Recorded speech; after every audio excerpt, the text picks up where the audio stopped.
नमस्कार दोस्तों, आप सभी लोगों का स्वागत है मेरे चैनल पर। तो आज इस लेक्चर में मैं आपको बताने जा रहा हूँ कि कर्व्स के बारे में। तो लेक्चर शुरू करने से पहले मेरी एक रिक्वेस्ट है कि आप लेक्चर को पूरा अंत तक देखिए, ताकि आने वाले लेक्चर्स में आपको समझने में कोई दिक्कत ना हो। तो चलिए बात करते हैं कर्व्स। तो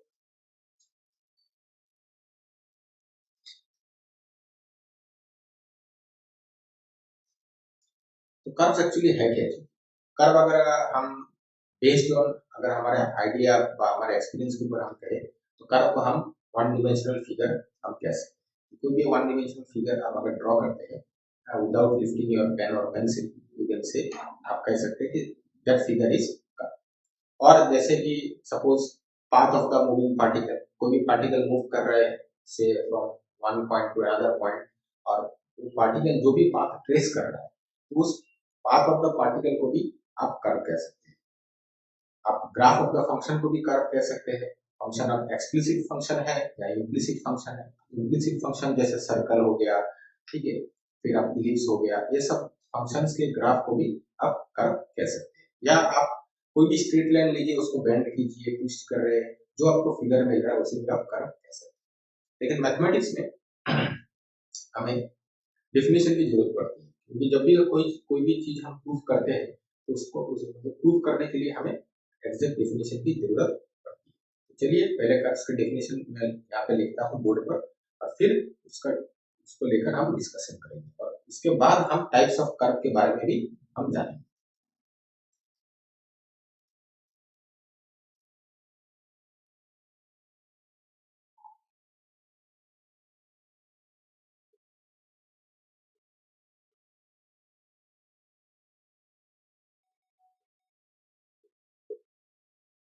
curve is a collection of ordered points x, y equal to z, where x, y, z are given as continuous function of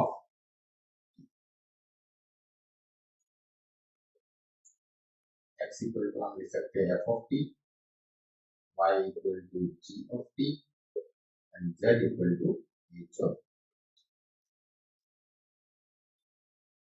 देखिए यहाँ पे मैंने क्या लिखा है, यहाँ पे मैंने लिखा है कि curve is a collection of ordered points x, y, z। Points, ये पॉइंट्स के कोऑर्डिनेट हो गए, क्योंकि जब भी हम फिगर ड्रॉ करेंगे या हम टू डायमेंशनल में ड्रॉ करेंगे, नहीं तो हम थ्री डायमेंशनल स्पेस के बारे में बात करेंगे, तो वहाँ पे हम जो भी फिगर ड्रॉ करते हैं, जैसे हम जब भी graph of the function draw करते हैं, तो हमने ग्राफ ऑफ द फंक्शन के केस में भी हमने पढ़ा कि graph of the function is a collection of ordered points. ठीक, similarly curve is a collection of ordered points, point उनके कोऑर्डिनेट्स x, y, z, वह ये जो कोऑर्डिनेट्स है ये आपके continuous function of another variable से t। तो ये जो अनदर वेरिएबल t है, इसे हम कहते हैं पैरामीटर। और यहाँ पे देखिए हमने लिखा है x equal to f of t, y equal to g of t and z equal to h of t। इस इक्वेशन को हम कहेंगे पैरामीट्रिक इक्वेशन। और ये जो हमने अभी कर्व का जो रिप्रेजेंटेशन दिया थ्रू दिस डेफिनेशन, इसे हम कहेंगे पैरामीट्रिक रिप्रेजेंटेशन ऑफ कर्व। ठीक है, तो इसको आप ऐसे भी सोच सकते हैं कि जैसे path of the moving particle, तो जब भी कोई पार्टिकल मोशन करता है तो उसका पोजीशन क्या होता है, टाइम के ऊपर डिपेंड करता है। यहाँ पे अगर ये जो टी हमारा पैरामीटर है, इसको अगर हम चूज करके, ये हमारा टी जो है ये डिनोट कर रहा है टाइम को, वह एक्स वाई जेड वो पॉइंट के कोऑर्डिनेट से। अब हर एक point means position of the particle, क्योंकि पार्टिकल में जब भी आप पोजीशन मेजर करोगे, तो आप कार्टेशियन प्लेन में या टू डायमेंशनल प्लेन या थ्री डायमेंशनल स्पेस में आप क्या करते हो कि आप पॉइंट के रेस्पेक्ट, मतलब पोजीशन हम हमेशा पॉइंट से डिनोट करते हैं, और उस पॉइंट का जो कोऑर्डिनेट होता है वो हमको पोजीशन का कोऑर्डिनेट हमें बताता है। यहाँ पे देखिए, तो ये जो हो गया ये एक्स वाई जेड, यहाँ पे पोजीशन ऑफ द पार्टिकल बताएगा। अब ये एक्स वाई जेड, जैसे हमने कहा कि पोजीशन आपका टाइम के ऊपर डिपेंड कर रहा है, तो हम कह सकते हैं कि x depends on time via this function, y depend on time via this function and z depends on time via this function।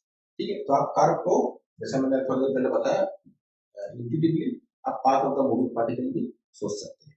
ठीक, ये हमारा हो गया पैरामीट्रिक रिप्रेजेंटेशन ऑफ कर्व। यहाँ पे टी हमने कहा इट इज अ पैरामीटर। अब यह जो टी है इसका कुछ रेंज है। अब रेंज ऑफ द टी मतलब कि range of T is an interval. ठीक है, अब जैसे हमने फंक्शन के केस में पढ़ा कि जैसे डोमेन डोमेन आपका इंटरवल होता है, जैसे क्लोज्ड इंटरवल, ओपन इंटरवल, तो वैसे रेंज ऑफ टी जब भी हम बात करेंगे तो range of T is an interval. अब यहाँ पे जो इंटरवल है ये आपका फाइनाइट इंटरवल भी हो सकता है और इनफाइनाइट इंटरवल भी हो सकता है, क्लोज्ड भी हो सकता है, ओपन भी हो सकता है। ठीक है, तो ये हमारा कर्व्स का डेफिनेशन होगा। अब हम बात करते हैं type of the function curve के बारे में।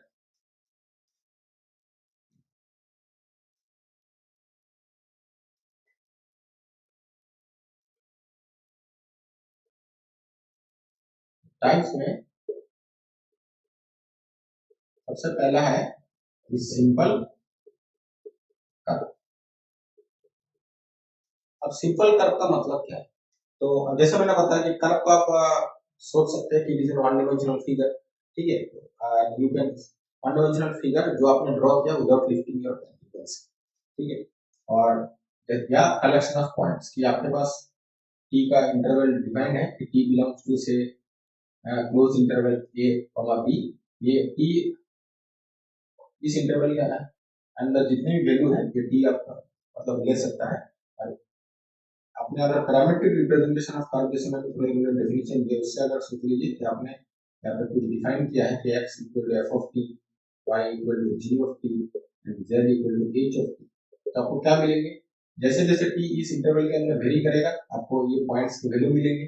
और ये जो ऑर्डर जो आपने पॉइंट बनाया है x y z, ये थ्री डायमेंशनल कार्टेशियन प्लेन हो, और अगर टू डायमेंशनल प्लेन है तो यहाँ पे आप z हटा दीजिए, सिंपली z हटा देंगे तो टू डायमेंशनल प्लेन में भी आप कर्व का सेम डेफिनेशन रहेगा, बस एक वेरिएबल आपको कम है। तो यहाँ पे देखिए एक्स वाई जेड ये जो ऑर्डर ट्रिपलेट है ये आपका थ्री डायमेंशनल प्लेन में कोई भी पॉइंट का कोऑर्डिनेट को रिप्रेजेंट करता है। तो जैसे जैसे टी की वैल्यू आप इस इंटरवल के अंदर कंसीडर करेंगे तो हर एक टी के वैल्यू के रेस्पेक्ट में आपको पॉइंट्स के कोऑर्डिनेट मिलेंगे। नाउ सारे पॉइंट्स को अगर आप जोड़ देंगे तो आपको जो फिगर मिलेगा वही कर्व। ठीक है, तो सिंपल कर्व क्या कहलाता है? Curve curve which does not intersect itself।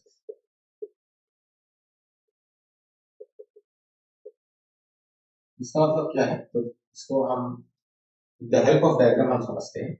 Suppose मैंने यहाँ पे एक फिगर ड्रॉ किया है, पॉइंट ए और पॉइंट, और चलिए पहले इसको ही समझ लेते हैं थोड़ा सा। पॉइंट ए पॉइंट बी है, तो सोच लीजिए कि जो मैंने फिगर ड्रॉ किया, जब भी हम ये मेरा बोर्ड टू डायमेंशनल प्लेन है इसमें मैंने ऐसे एक फिगर ड्रॉ कर दिया। अब ये हर एक ये जो फिगर ड्रॉ किया इसके इसमें आप बहुत सारे कोऑर्डिनेट को लेके ही बहुत सारे कोऑर्डिनेट पॉइंट्स बहुत सारे पॉइंट्स को ज्वाइन करने के बाद ही हमें ये फिगर मिला है। तो हर एक पॉइंट का इस बोर्ड में आपका कोऑर्डिनेट होगा, ठीक है, एक्स कॉमा वाई। यहाँ पे आप सोचिए एक्स कॉमा वाई, और अगर आप थ्री डायमेंशनल स्पेस में ड्रॉ करेंगे ठीक है, तो आपको एक्स वाई एंड जेड मिलेगा। तो इसका मतलब कि अगर मेरा suppose t belongs to some interval, अगर टी में इस इंटरवल में लूं तो टी बिलोंग्स टू ए कौन सा पॉइंट हो जाएगा? टी बिलोंग्स टू ए हो जाएगा ये पॉइंट, क्योंकि मैंने यहाँ से स्टार्ट किया और यहाँ पे खत्म किया। ठीक है, और आप इस डायग्राम में ऐसे भी सोच सकते हैं कि सपोज कोई पार्टिकल ए से मूव करना शुरू किया और ये बी तक में जाके एंड हो गया उसका मोशन। ठीक है, तो विद रिस्पेक्ट टू टाइम, जैसे जब टाइम इक्वल टू ए था तब पार्टिकल आपका इस पॉइंट में था, जब टाइम इक्वल टू बी है पार्टिकल आपका इस पॉइंट में। तो इस पॉइंट का कोऑर्डिनेट इस पॉइंट का coordinate with respect to T equal to A, और इस पॉइंट का कोऑर्डिनेट हो जाएगा आपका with respect to T equal to. अब देखिए ये मैंने कर्व ड्रॉ किया, सिमिलरली मैं अगर एक और कर्व ड्रॉ करूं राइट ऐसे, अब देखिए ये मेरा ए पॉइंट हो गया स्टार्टिंग पॉइंट और ये मेरा एंड पॉइंट। अब इन दोनों कर्व के बीच में आपको क्या दिख रहा है? इन दोनों कर्व के बीच में आप जैसा देख सकते हैं यहाँ पे देखिए ए और बी के बीच में कर्व ने अपने आप को कभी अपने आप को इंटरसेक्ट नहीं किया। यहाँ पे देखिए कर्व ने अपने आप को इंटरसेक्ट किया। इंटरसेक्ट का मतलब क्या है? T belongs to a comma b, t belongs to a comma b, अब इस इंटरवल के अंदर जब कर्व अपने आप को इंटरसेक्ट करेगा, इसका मतलब क्या, जैसे जैसे टी आप, क्योंकि आप टी का वैल्यू आप ए से लेकर ए से लेना चालू किए और बी तक आप ले सकते हैं। जैसे जैसे आप ए से बी की तरफ मूव करेंगे, क्योंकि हमको पता है T will be greater than equal to A और less than equal to B, जैसे जैसे मूव करेंगे तो कहीं क्या होगा, दो डिफरेंट टी के वैल्यू के लिए आपको सेम पॉइंट मिल रहा है, क्योंकि पार्टिकल सोच लीजिए ए से मूव किया और सपोज टी के कुछ और सम वैल्यू ऑफ टी आपका पार्टिकल इस पॉइंट में था, और फिर आस्ते आस्ते ये मूव करना शुरू हुआ, फिर different value of T, again particle same position में आपको मिल रहा है। इसका मतलब क्या, दो डिफरेंट टी के वैल्यू के लिए आपको सेम पोजीशन मिल रहा है। अगर ऐसा केस है तो आपका कर्व अपने आप को इंटरसेक्ट करेगा, ठीक है। तो जब इंटरसेक्ट करेगा then such type of curve is not simple curve, और अगर इंटरसेक्ट नहीं किया अपने आप को तो कर्व आपका हो जाएगा सिंपल कर्व। तो यहाँ पे देखिए, curve which does not intersect itself is known as simple curve, and similarly curve which intersect itself is known as non simple curve. यहाँ पे अगर बस डेफिनेशन में इतना लिखे, दूसरा टाइप हमारा है नॉन सिंपल कर्व। यहाँ पर हमको क्या करेंगे, कर्व व्हिच इंटरसेक्ट इटसेल्फ हम यहाँ पे जोड़ देंगे कि एटलीस्ट वंस, ठीक है। इसका मतलब कम से कम एक बार तो इंटरसेक्ट करना ही है, क्योंकि ये मल्टीपल बार भी आप इंटरसेक्ट करेंगे तो ये नॉन सिंपल कर्व ही है।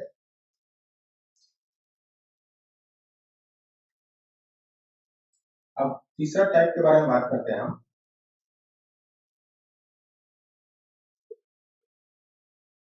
कि ओपन कर्व।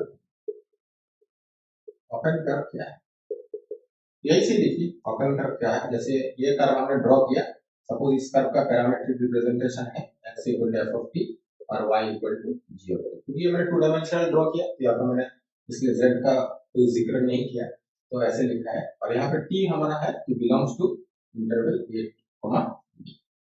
अब इस इंटरवल के अंदर देखिए, t अगर ये जो पॉइंट ए है, this point corresponds to T equal to A. जब आप टी की value T equal to A choose करेंगे तो आपको यहाँ पे कुछ वैल्यू मिलेंगे कि एक्स, ये सपोज आप लिखेंगे यहाँ पे equal to f of A, और वाई ये आप लिखेंगे जी ऑफ ए। ये पॉइंट के कोऑर्डिनेट्स क्या हो जाएंगे, सिंपली हो जाएंगे F of A G of A, और इसका क्या हो जाएगा आपको F of B G of. यहाँ पे देखिए टी इक्वल टू ए के लिए ये पॉइंट हो गया और टी इक्वल टू बी के लिए ये पॉइंट हो गया। अब ये दोनों पॉइंट अगर डिफरेंट है, ठीक है, तो इसका मतलब हम क्या कहेंगे कि आपके कर्व के दो एंड पॉइंट्स है, ठीक है, डिस्टिंक्ट दो एंड पॉइंट्स है, तो such type of curve is known as open curve, ठीक है। और अगर कर्व के दोनों एंड पॉइंट कोइंसाइड कर रहे हैं, दैट मींस ये दोनों कोऑर्डिनेट्स के जो वैल्यू है इफ दे आर इक्वल, ठीक है, तो such type of curve is known as क्या, क्लोज्ड। क्लोज कर्व का डायग्राम कैसे होगा, ड्रॉ करता हूं, सिंपल। यहां से आप शुरू किए, यहाँ पर गए, फिर यही से घूम के सोच लीजिए यहाँ पे आके फिर से मीट कर, ये देखिए स्टार्टिंग पॉइंट यहाँ से शुरू किए, ऐसे घूमे, ऐसे घूम के फिर इसी पॉइंट में आगे यहाँ पे आप कह सकते हैं ए इक्वल टू, ठीक है। तो सच टाइप ऑफ कर्व में क्या होता है कि एंड पॉइंट कोइंसाइड, तो उस केस में हम कहते हैं कि such type of curve does not have any end points, तो such type of curve is closed curve. अब ये जो हमने चार टाइप देखे, ठीक है, simple, non simple, open, closed, इन्हीं को मिक्स करके आप डिफरेंट और भी डिफरेंट टाइप्स के कर्व आप क्रिएट कर सकते हैं।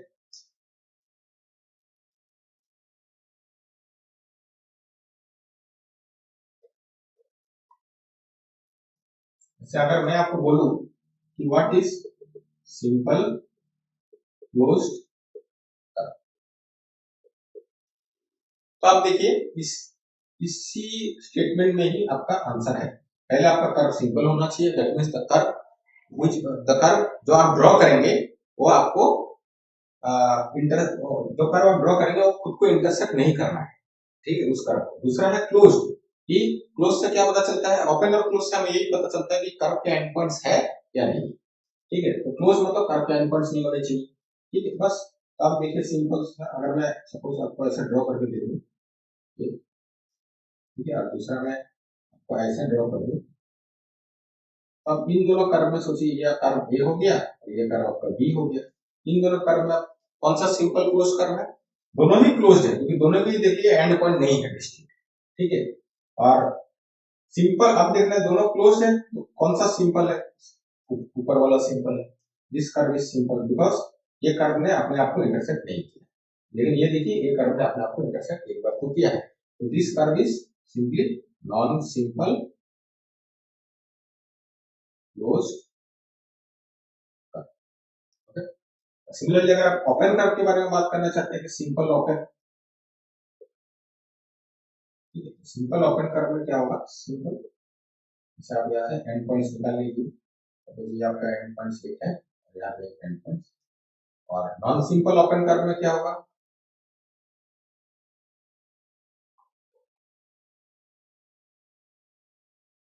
आप ऐसा कर्व ड्रॉ किए, ऐसे इंटरसेक्ट करके ऐसे एंड पॉइंट अपने रख दिए, ये आगे अपन दो एंड पॉइंट्स रख दिए एंड बी। तो देखिए that is non simple open curve. Open curve मतलब दे हैव एंड पॉइंट्स, और नॉन सिंपल और नॉन सिंपल से कि कर्व आपका इंटरसेक्ट अब खुद को कर रहा है या नहीं कर रहा है, और ओपन एंड क्लोज से हम समझते हैं कर्व के एंड पॉइंट्स है क्या, ठीक है।